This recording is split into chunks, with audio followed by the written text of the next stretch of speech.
Lift లేదు అక్కడ. 5 floors నుండి పిల్లలు రావాలి, 800 మంది క్యూలో నిలబడాలి, అందరు సర్వ్ చేసుకోవాలి, తినాలి, రిటర్న్ వెళ్ళాలి క్లాస్ రూమ్కి. అరగంటలో ఎలా సాధ్యం అవుతుంది? చదువు చాలా చాలా ఇంపార్టెంట్, నేను కాదని అస్సలు అనట్లేదు. నేను విద్యా సంస్థలకి చెప్తున్నాను, తల్లిదండ్రులకి చెప్తున్నాను, చదువు అనేది చాలా అంటే చాలా అవసరం. కానీ చదువుతో పాటు 24/7 చదవమంటే కూడా ఎవరు చదవరు. పిల్లలు ఏడ్ చేశారు ఏమని అంటే, అందరు ఐక్యూ లెవెల్ సేమ్ ఉండదు. ఒకరు చదువుతున్నారని చెప్పి వాళ్ళతో కంపేర్ చేసి మమ్మల్ని బూతులు తిడుతున్నారు. వాళ్ళతో కంపేర్ చేస్తే మేము చదవలేము, మమ్మల్ని ఏం చేసినా మేము చదవలేము, మేము మా కెపాసిటీ ఇంతేనే అన్నప్పుడు వాళ్ళ మీద భారం వేస్తే వాళ్ళ పరిస్థితి ఏమైపోవాలి? చాలా మంది పిల్లలకి వాటర్, మెయిన్గా వాటర్ చెప్పాలి, తాగే నీళ్ళలో కూడా పురుగులు వస్తున్నాయంట, కాక్రోచెస్ వస్తున్నాయంట. ఆ వీడియోస్ కూడా మీరు అన్ని తీశారు, ఆ వీడియోస్ అన్ని మీరు షేర్ చేయండి. ఏ ఫ్లోర్లో కూడా వాటర్ ఫెసిలిటీ లేదు, ఎక్కడో కింద పెడతారు, అక్కడ దాకా వచ్చి నీళ్ళు తీసుకొని వెళ్ళాలి వాళ్ళు. రాత్రి 10 గంటలకు గ్రిల్ క్లోజ్ చేసేస్తే మళ్ళీ పొద్దున వరకు గ్రిల్ ఓపెన్ చేయరు. సో వాళ్ళకి దాహమైనా ఏదైనా కానీ మళ్ళీ వాళ్ళ కింద వరకు వచ్చి నీళ్లు తీసుకొని వెళ్ళేటువంటి పరిస్థితి లేదు. ఎన్ని ప్రాబ్లమ్స్ అంటే ఏ ప్రాబ్లం గురించి చెప్పాలో అర్థం కావట్లే. మెడిసిన్స్ ఎక్స్పైర్ అయిపోయినటువంటి మెడిసిన్స్ ఇస్తున్నారట. 3 టాబ్లెట్స్ ఉంటాయంట, ఒకటి డోలో 650, ఇంకొకటి లాక్టోకాలమైన్, స్కిన్ ప్రాబ్లం వస్తే జిందా తిలిస్మాల్. ఎవరికి ఏ ప్రాబ్లం వచ్చినా దాన్ని తాగిపిచ్చేసి పంపించేస్తున్నారంట.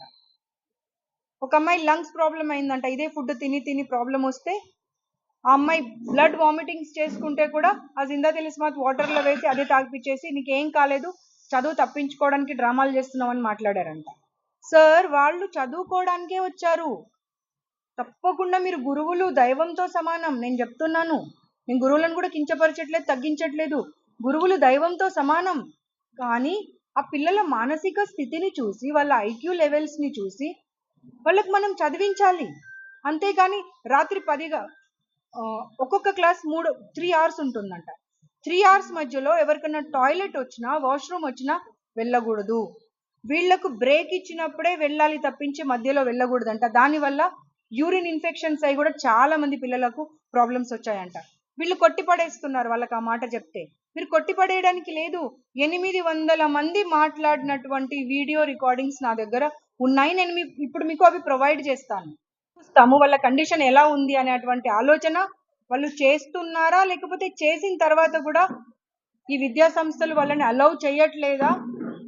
ఒకవేళ అలౌ చేయకపోతే ఇక మీదట మాత్రం మీరు ఎక్కడ మీ పిల్లలను చదివించినా తప్పకుండా సర్ప్రైజ్ విజిట్ చేసినప్పుడు మమ్మల్ని వాళ్ళ క్లాస్ రూమ్లోకి, వాళ్ళ బెడ్రూమ్లోకి, వాళ్ళ బాత్రూమ్స్ అన్నీ చూసేటువంటి పరిస్థితి కల్పిస్తేనే వేస్తాము అనేటువంటి ఆలోచన చేయండి.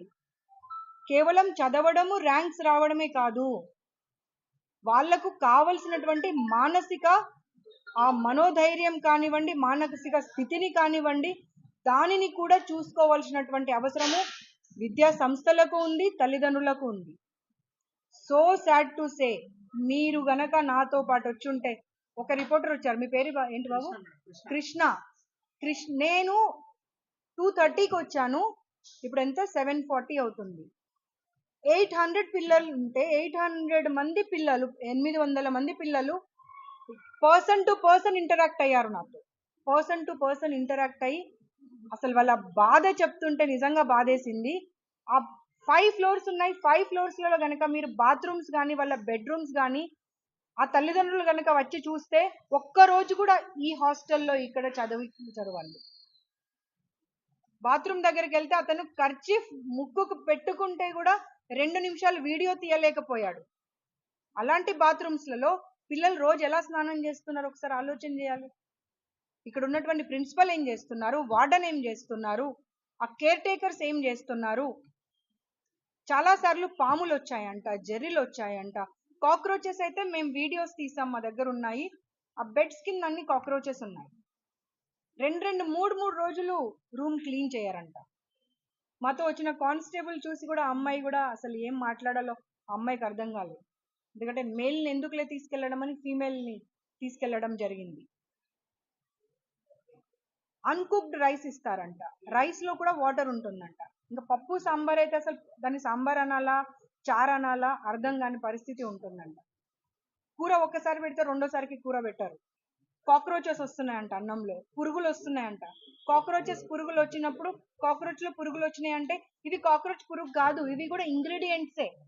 అది ఇలాయచీ, బ్లాక్ ఇలాయచీ పెద్దది, లేకపోతే లవంగము, దాన్ని మీరు పొరపాటు పడుతున్నారు అనేటువంటి మాట చెప్తున్నారంట. ఎంతవరకు సమంజసం అది?